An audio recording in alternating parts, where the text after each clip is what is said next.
शिक्षक समन्वय संघ धाराशिव उस्मानाबाद यांच्या वतीने आपल्या विविध मागण्यासाठी जिल्हाधिकारी कार्यालयासमोर सामूहिक आत्मदहनाचे आंदोलन आयोजित करण्यात आलेले आहे। या आंदोलनाची सुरुवात डॉक्टर बाबासाहेब आंबेडकर यांच्या पुतळ्यास पुष्पहार अर्पण करून छत्रपती शिवाजी महाराज पुतळ्यास पुष्पहार अर्पण करून जिल्हाधिकारी कार्यालयाकडे हे आंदोलन मार्गकृत झाले।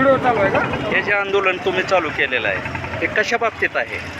14 ऑक्टोबर 2024 रोजी महाराष्ट्र शासनानं एक शासन निर्णय काढला। त्या शासन निर्णयामध्ये स्पष्ट असं दिलेलं होतं की 1 जून 2024 पासून जी काही महाराष्ट्रातील 20%, 40%, 60% अनुदानित शाळा आहेत, कॉलेज आहेत, यांना वाढीव टप्पा त्या ठिकाणी देण्यात येईल आणि त्याची तरतूद हिवाळी अधिवेशनामध्ये करण्यात येईल। अशा प्रकारे स्पष्ट उल्लेख त्या शासन आदेशामध्ये असताना सुद्धा या महाराष्ट्र शासनानं आमचं त्या ठिकाणी तोंडाला पाणी पुसण्याचं काम त्या ठिकाणी केलेलं आहे। त्यावेळेस नुकतंच सरकार त्या ठिकाणी स्थापन झालेलं होतं। आम्हाला अशी आशा होती की आता आपल्या खात्याला या ठिकाणी मंत्री नाही आहेत आणि ज्यावेळेस पूर्ण वेळ आपल्या खात्याला मंत्री येतील त्यावेळेस निश्चितपणे आमची अर्थसंकल्पीय अधिवेशनामध्ये तरी कमीत कमी तरतूद होईल। परंतु त्या ठिकाणी सुद्धा आम्हाला जी काही 900 कोटी रुपये लागणार होती, या 900 कोटीची तरतूद न करता केवळ 9 रुपये सुद्धा देण्याचं काम महाराष्ट्र शासनानं त्या ठिकाणी केलेलं नाही। ह्याच्या आधी तुम्ही काय आंदोलन केलेली होती? या अगोदर मी स्वतः जुलैमध्ये या ठिकाणी 6 दिवस अन्नत्याग आंदोलन जिल्हाधिकारी कार्यालयासमोर केलेलं होतं आणि त्याचीच प्रचिती म्हणून महाराष्ट्र शासनानं 14 ऑक्टोबर 2024 रोजी शासन आदेश काढला।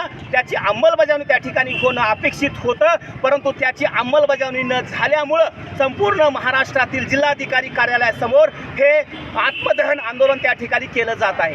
याची सुद्धा शासनानं दखल घेतलेली नाही। शासनाला काय घेणं देणं नाही आमचं।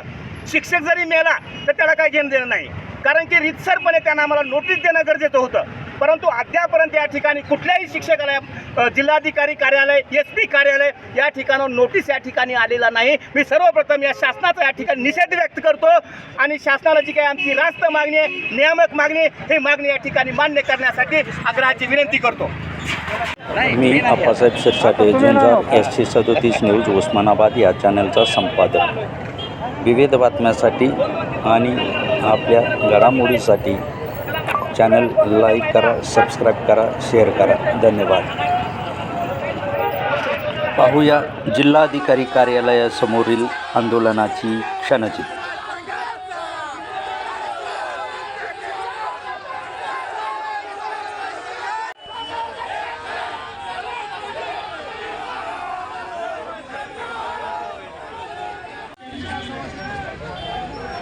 खरं तर शिक्षकाचं काम हे रस्त्यावरची लढाई लढण्याचं नाही आहे, तर शाळा महाविद्यालयामध्ये पोरांना ज्ञान देण्याचं पवित्र काम करण्याचं काम आहे। परंतु दुर्दैवाने या पुरोगामी म्हणून विरोधावरून मिरवणाऱ्या महाराष्ट्रामध्ये आज शिक्षकाला रस्त्यावरती यावं लागत असताना दिसून येते आहे। फक्त ह्या धाराशिव जिल्ह्यामध्येच नाही तर महाराष्ट्रामध्ये प्रत्येक जिल्ह्यामध्ये आज शिक्षकाचं आत्मदहन आंदोलन सुरू असलेलं दिसून येत आहे। आणि आज आम्ही जिल्हाधिकारी कार्यालयामध्ये आज शेकडो जणांच्या उपस्थित, जवळजवळ 500-600 शिक्षक इथं उपस्थित आहेत आणि आत्मदहनाच्या टोकाचं पाऊल उचलण्यासाठी तयार आहेत।